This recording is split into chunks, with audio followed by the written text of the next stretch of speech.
Hello, everybody, and thank you so much for joining us today. My name is Michael Vargas. I'm a business consultant who works with organizations to create collaborative and productive team cultures. This is a video series by Lead by Impact, talking to leaders who will share their own hero's journey with team culture. And today we have Fred Krawchuk, who is a national security strategist, management consultant, and peacemaker. He is the CEO of Pathfinder Consulting Group, who looks to empower leaders and organizations to manage uncertainty and innovate in dynamic environments. He has a master's degree in foreign policy and negotiations. He spent 25 years as a U.S. Army Special Officer around the globe, and he's a longtime meditator. Fred, thank you so much for being here today.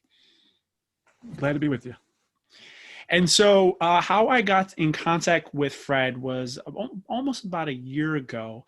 I was looking to learn more about specifically multi-stakeholder collaboration, and I came across this amazing, thorough article, more than an article, about multi-stakeholder collaboration, how government, business, and non-governmental leaders transform complex challenges into new possibilities. And we have the author here today. And so I reached out to Fred and we got to chit-chatting, and he was someone that I saw as someone who was very wise in this space. So again, thank you, Fred, for being here. And so real quick, what is it in a nutshell that you say that you do? So, as a management, whether that's working with government entities around national security or working with families who are trying to launch a business, basically I kind of see myself like as a Sherpa for innovation with integrity. It's like, how do I help people have their aha moments, get some insights, find some new creative ways to tackle what they really care about, especially in this day and age with so much uncertainty and stress. I think people are looking for fresh ideas, but grounded, right, in really practical ways and of solving really tough problems. And that was one thing that I immediately connected with you, is this idea of integrity, right? How do we do these things in a way that's authentic for people, really going with their visions, getting stuff done, but in a way that has integrity? So it's something that I immediately sensed from you, Fred. And so what would you say, diving in a little bit here, what do you think people want in a team culture? You've gotten to work with so many different teams, so many groups. What do you think are those things that people really want in a team culture? So, I think one way to think about it, I like to think about the sort of the balance integration between what I would call alignment and autonomy for any team. And when I think of teams, I think like high performing teams, people that really want to, be successful and find meaningful work and enjoy a common purpose. And so I think when I'm working with a team, whether it's leading a team or coaching or advising another team, when I think of alignment, like really trying to get clarity with that team, is it clear what their purpose is? Purpose inside the organization. As a matter of fact, I'm mentoring a team in a local university here that's working on a Department of Defense project, and we're in early stages of sort of forming and storming with the team. So really getting clarity. What does the team care about? What's the shared purpose? Why people are coming together, and getting really clear on the why. For the sake of what are we going to be a team for? And to me, there's got to be really clear alignment there. And then I think the other half of it is around autonomy. So once we're really clear on what our collective purpose is, what the mission is, what's the ground rules, who has decision-making authority, because we really want team members to really bring their passion, skills as individuals to this collective purpose. So really being clear, sort of the left and right parameters of people's freedom of maneuver, whether, in terms of who has what authority to make decisions. Maybe there's parameters around how much money you can spend, or What is the timeline for a certain project? Where are the commitments with the client or the customer? So, and then doing that in an iterative basis. So just always looking for the right mix between alignment and autonomy, so that you can really bring the best of everyone's talents to a collective purpose. Right. So being able to make sure that people have a unified sense of, hey, this is where we're going. This is the Yeah, direction that we as a team are going to work towards. I right. remember one of the first organizations I got to work with. It was a organization that worked with veterans and helping veterans get the resources they need after they left the service. And it took a couple months before I started realizing in the person I was working with, where four or five of the leaders, right, had very different visions of what the organization was meant to do. Yeah. And it took me, that was a very tedious lesson in learning, oh, okay, a lot of times organizations, they don't have the same vision. They are not aligned. Yeah. And it really, things shifted dramatically once we got them together and said, hey, what is your purpose? What are you doing here? And it just took time, but then they started getting alignment, and that's when progress was being made big time. Yeah, no, that's a great example. And for me, it brings up this idea of like getting super clear. Why do we exist as a team organization? And there's, you can't let a lot of deviation or people getting super creative there on their own. It's got to be a really clear azimuth that people are going. And the what, the mission, what, what do we, how are we going to be spending our time? Yeah, you're right. If it's not crystal clear, then you're going to lose a lot of energy and you might lose a lot of talent. But I think, like you're saying, once that the what and the why for a team is really clear and articulated, the how the team accomplishes its mission, that's where you can really unleash a lot of good energy and their talent, so they can use their creativity. Don't tell a person how to achieve their mission. Let them figure it out. And I've seen how that model really has worked well. And with that, what's diving into your story a little bit, a story for you to share. What, as a leader, right, or working with teams, was it a challenge you had regarding team culture?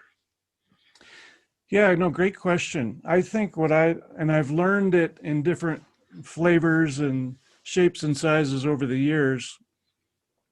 I think one of the big things I've learned over time is in addition to what we already talked about in terms of really a top shelf culture of excellence for a team or an organization, it's also getting really kind of clear on understanding the environment that this team or organization is operating and what kind of problems people are tackling.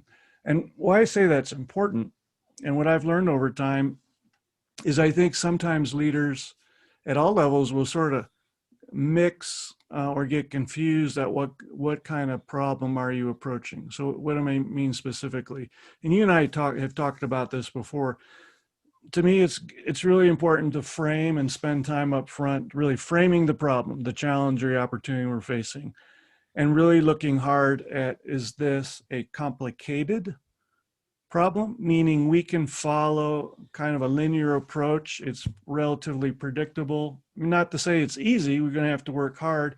Kind of like, let's say there's a car manufacturer has a great design, great factory, great processes in place, and how to build a car. And so you might be looking at how to make it more efficient. But to me, that's a complicated problem that brings a certain set of skills, processes, systems, etc. And too often what I've seen, both in business and in government, is people will get that confused with what I would call more complex problems, messy problems, where it's actually nonlinear. The answer isn't super clear. It's unpredictable. And I think that's a lot of what we're facing in this day and age of COVID-19 and uncertainty. And so Department of Defense has this term that describes these kinds of environments as volatile, uncertain, complex, and ambiguous VUCA. And I think that how you approach a VUCA situation is much different than how you approach a complicated issue. And so that's where I've run into good friction sometimes, whether it's working with team, working with organizations who, if you start looking at a problem one way or the other and you haven't made a clear articulation of the problem, that can really have a cascade effect of a lot of problems. And what do you see is that? So Yeah, when there's not a clear sense of, is this a complex or a complicated problem, right? We don't know which one we're going in, which I love. I love that idea of the complex and the complicated. If there's not a clear sense of that, what problems do you see that would cause? no, really good. I think really good, important question. Ron Heifetz out of Harvard University talks about this, and he says leaders have to be really careful that you don't take a technical approach to an adaptive problem, or you're going to run into these issues. So let me give you one example. When I was working in Iraq, I was part of a interagency task force, meaning different government agencies, not just the military, State Department, people working development, to include working with our Iraqi stakeholders from government.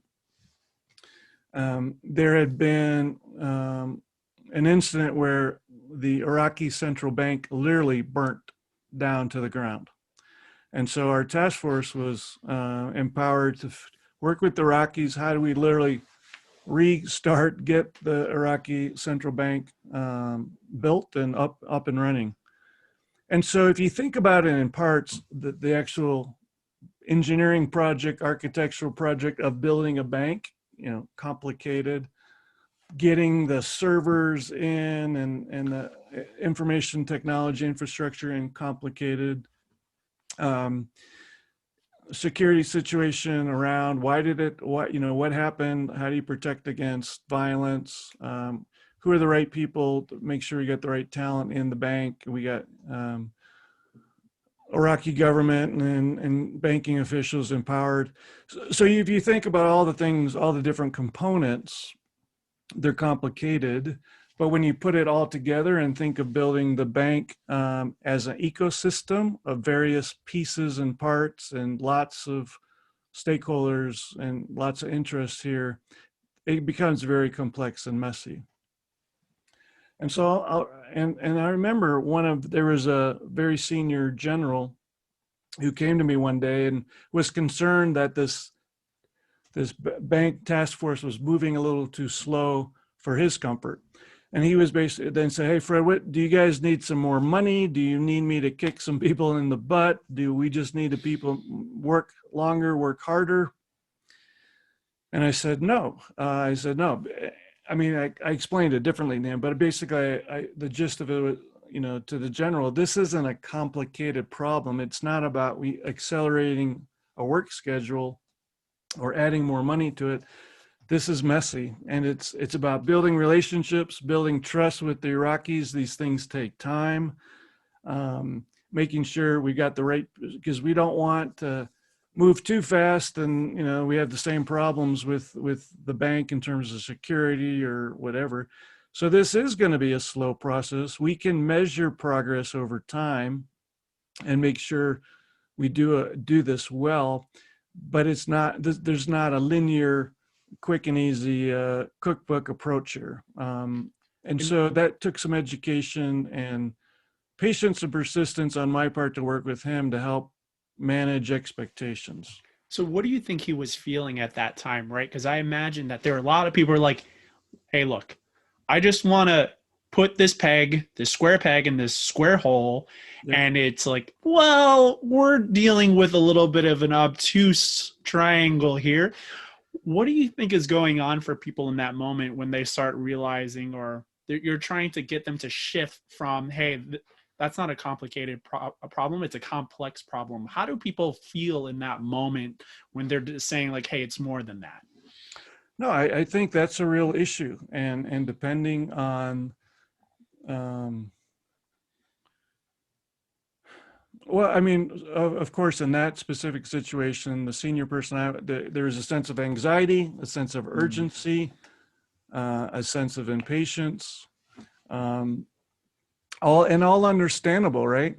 And there is this piece around uncertainty and ambiguity that we're not going to be able to simplify. You know, sometimes it's Six Sigma or a lean approach to something is the right approach, but but in some other cases it's absolutely the wrong approach.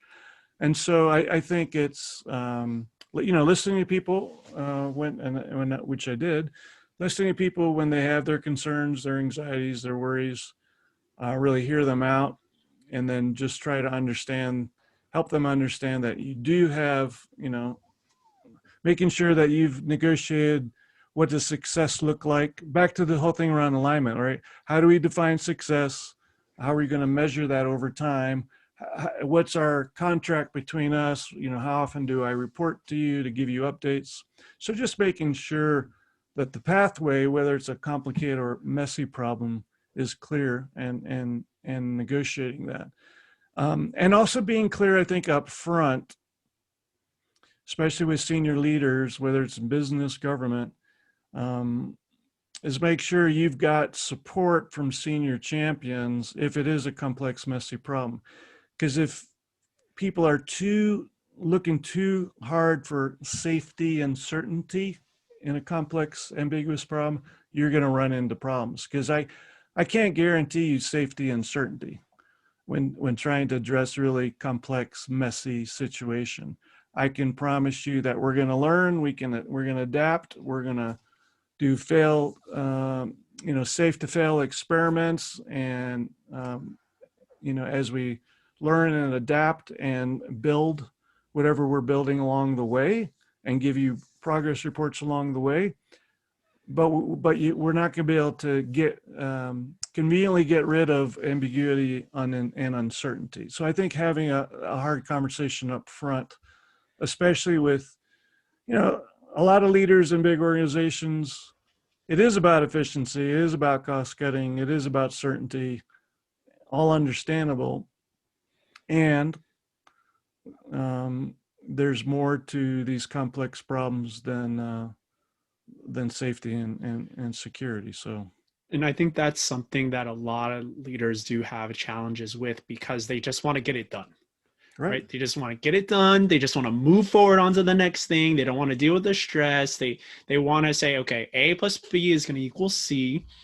And I think you're really right on the idea of really coming in with clarity and expectations, right? That's kind of what part of what I'm hearing, because I know with a lot of organizations that I work with, they'll be like, okay, so we're just going to solve it, and then it's just going to be like this, right? You're going to spend this, you're going to just do this little thing, and then it's going to be fixed, right? And it's, well, no, because people are messy, and systems are a lot of times messy, and some things are straightforward and other things will be very complex.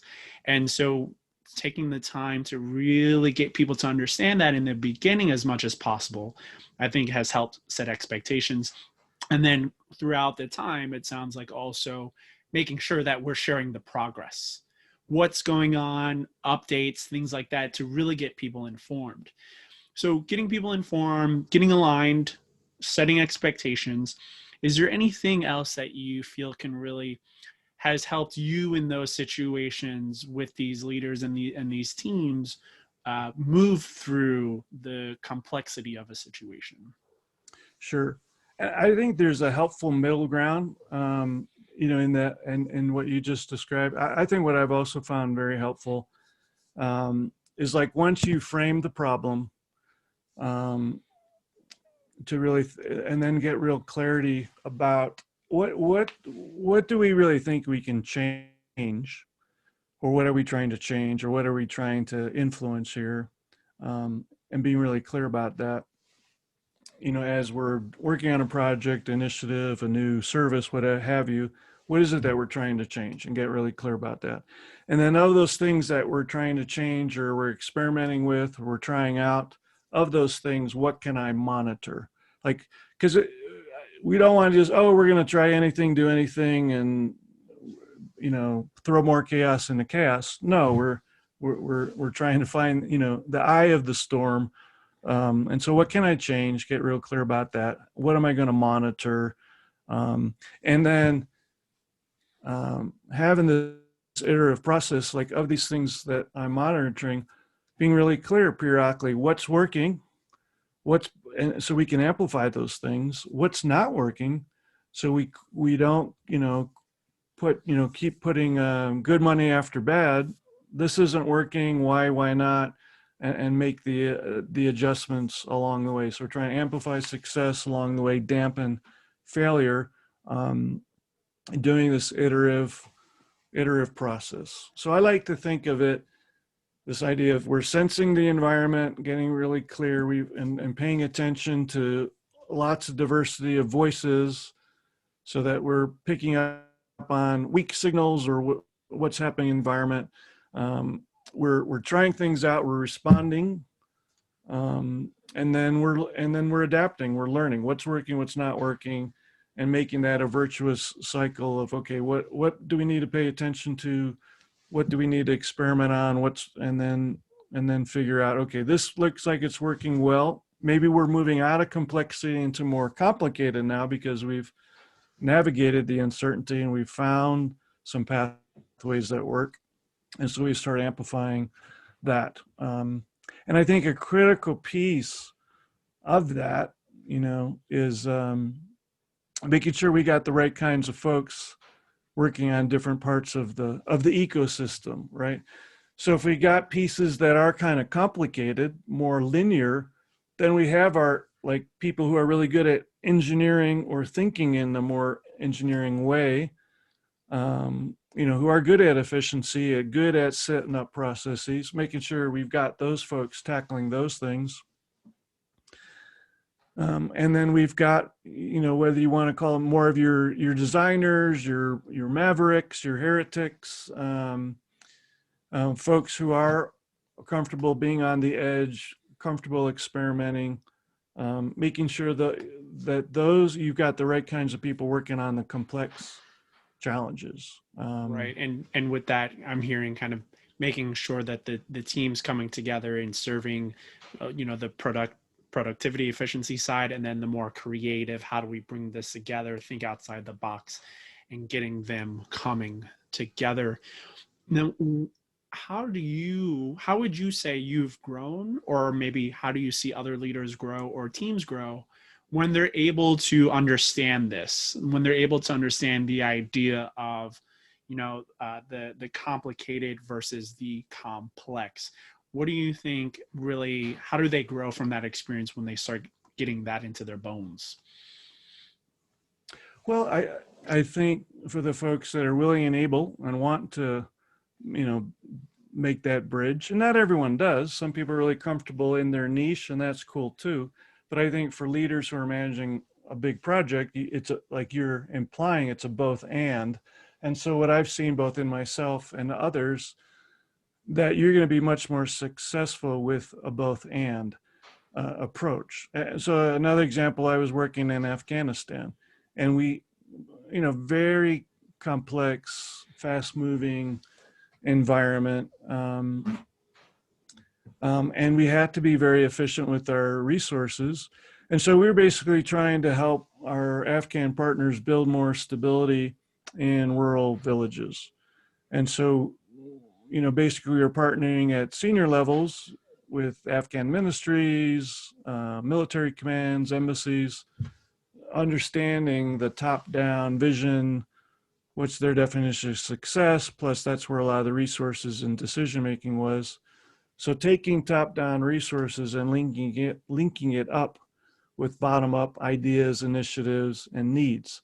So if you kind of think about it, you had your alignment from the top down, and a lot of it was looking for safety and certainty, and managing that with getting the good ideas and the needs from, village elders and our troops in the field and our USAID partners, et cetera, the initiatives, the innovation, what was really working, and bringing that up and help negotiating those, connecting the top-down resources with the bottom-up ideas. And when we did that effectively, all parties gained from that. And we saw that. We saw it, and because we also used a third party to help track and monitor our progress. And so, in our case, we, over about a year and a half period that I was there, we helped reestablish stability, governance, and development in over 40 different districts, 100 different villages. So you had growth of stability at the bottom up level, and people at the senior level satisfied because they were getting what they wanted, and they saw a good use of their resources. But it took both, right? It wasn't an either or, and required, like how you kicked off this conversation, a lot of collaboration, a lot of confidence building, trust building. But I saw how that had a very powerful impact by bringing those two different pieces together.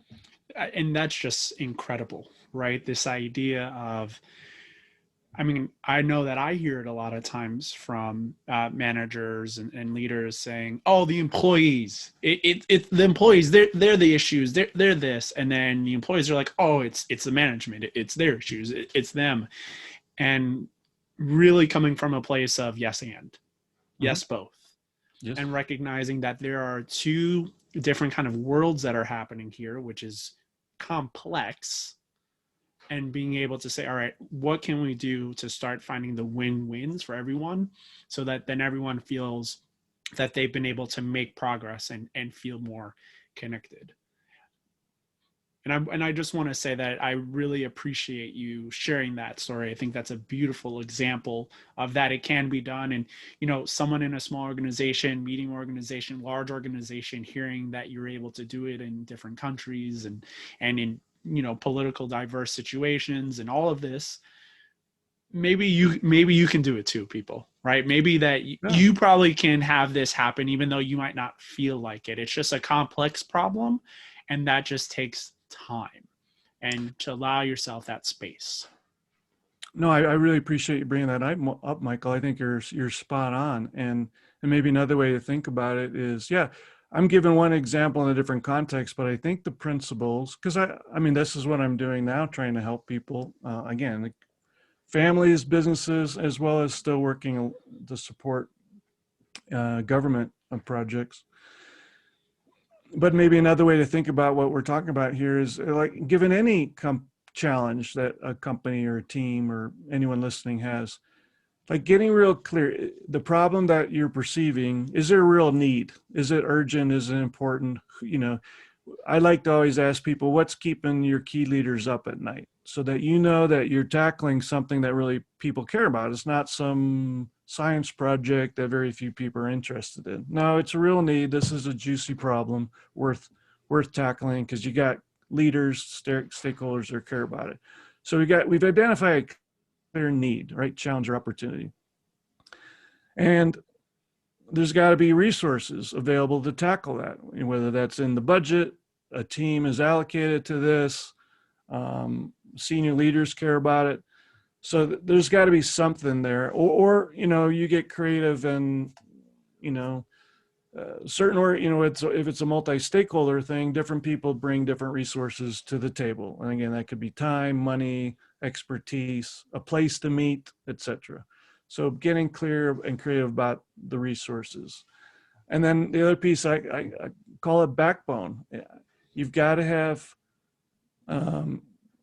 senior leaders that you've got to find, at least I think, and especially in an organizational setting, who is the senior champion that cares about this, that's going to put skin in the game, put their credibility on the line, that's going to help convene people, bring people together, as well as the people that are going to work day to day. They've got, I like to say, collaborative problem solving is not a spectator sport. You got to roll up your sleeves. So you got to have that senior leader that cares about it, and then the project leader or team leader, or whoever, they've got to want to win. They've got to want to work it. So I think those those three things I think are probably, at least as I've seen, whether it's a military project, a business project, the philanthropy, having clear needs articulated, the right resources and team align on it, and backbone. As a matter of fact, a book I'm reading right now, a colleague of mine, Margaret Heffernan, wrote a book called Uncharted, and it's about navigating uncertainty. And she talks about these principles as well as she's been interviewing business people. But you need these different components to come together, I think, to really be effective in tackling hard problems. Absolutely. Very well said. And with that, Fred, if people wanted to learn more about you, where can they go to learn more about you? Sure, I'm on LinkedIn, so that's probably the easiest way if folks want to connect. And what I'll do, Michael, I'll send you an article I wrote that's related to the we're talking about, if it's helpful for you to distribute it um, to folks. And again, just to help, because again, hopefully the people are coming on to your video series. We're all facing really tough challenges around the globe, politically, socially, culturally. So I think the more us kindred spirits can come together and lend each other a hand, the better off we will all be. And if I could give one more piece before, I think the other big lesson learned I've had over time, again, thinking about uncertainty and complexity, and it's something that has a history in the military, but it's being used in businesses as well, as this idea of red team thinking or red teaming. And a colleague and friend of mine by name Bryce Hoffman has a real good book out on red teaming if people are interested. But again, I think it's one of these, when we've got this problem or opportunity, we've got the team assembled, we're working on it. Again, and what are we learning? What's working? I think it's always helpful is to think. So, for example, what's the worst thing that can happen on this project, and think to the future, and using imagination expertise on the team. And just think of your nightmare scenario. If this project was a total failure, and sort of just let your imagination go, and then work backwards in time. What were the steps that happened that led to failure? So that way you can look at your current plan and, are there risks we can mitigate to help navigate this uncertain pathway? And I also think it's healthy to also think, okay, let's think down the road a little bit. This project is an absolute success. We just crushed it. Amazing accolades, and just couldn't have gone better. And again, using expertise and imagination on your team, thinking backwards in time, what were those steps you took that made it an astounding success? So that, again, how do you modify to move towards that pathway towards heaven versus avoiding the steps that took you on the pathway to hell?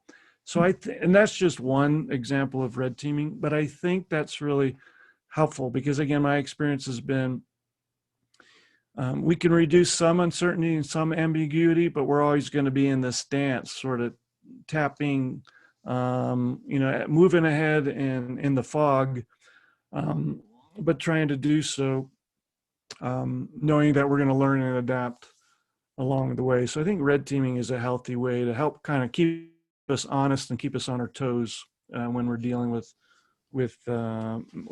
messy problems.